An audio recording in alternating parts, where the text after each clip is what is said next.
Someone across the room yawns. And within seconds, without deciding to, without wanting to, your own jaw cracks open too. You couldn't stop it if you tried. Fair warning, by the end of this video, you will do it. Probably more than once. So, why is yawning so absurdly contagious?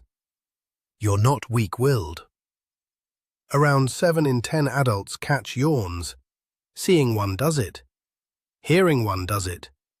Even reading the word, yawn, is, right now, quietly working on you. It even works on people born blind, who yawn more the moment they simply hear one. It is one of the most contagious things the human body does, and the reason has almost nothing to do with being tired. First, the bigger mystery. Why do we yawn at all? It's not for oxygen.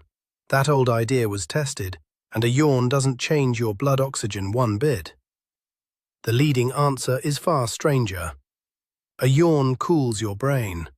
That huge stretch of the jaw and deep pull of air work like a radiator, drawing heat away from an overheating head.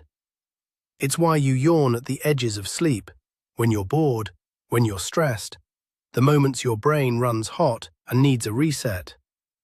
In fact, people yawn more in winter than in summer, and cooling your forehead or simply breathing through your nose makes contagious yawning almost vanish.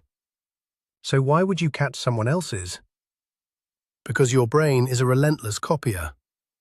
Watch another person yawn, and a set of mirror systems in your own head quietly runs the very same action. The same machinery that makes you wince when someone stubs their toe or smile back when a stranger smiles at you. You don't choose it. Brain scans show this lights up the regions we use to understand other people, not the ones that handle being tired. Catching a yawn isn't really about sleep at all.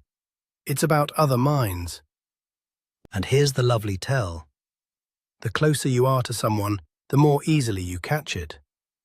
You catch yawns from family more than friends, and from friends more than total strangers. Children only start catching them at around 4 or 5 years old, exactly when they learn to read other people's minds. The more tuned in to others you are, the more catchable you become.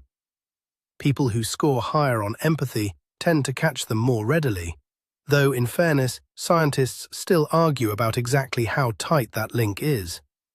Either way, your yawn is quietly a social signal, and it isn't only us. Chimpanzees catch each other's yawns. So do dogs.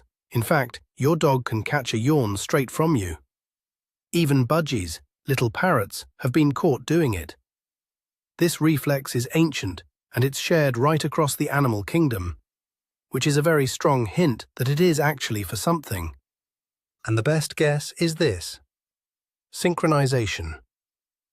A yawn rippling through a group may keep everyone's alertness in step.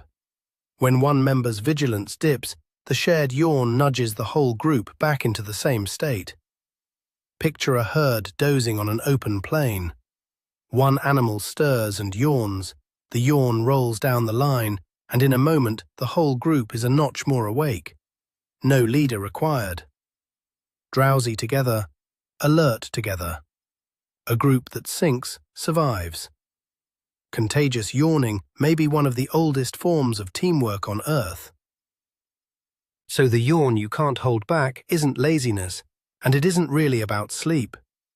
It's a reflex tens of millions of years old, your brain quietly syncing itself with the people and the creatures around you, whether you like it or not. Which is exactly why, right now, after watching a little stick man yawn and reading the word yawn about 30 times, you are almost certainly fighting one.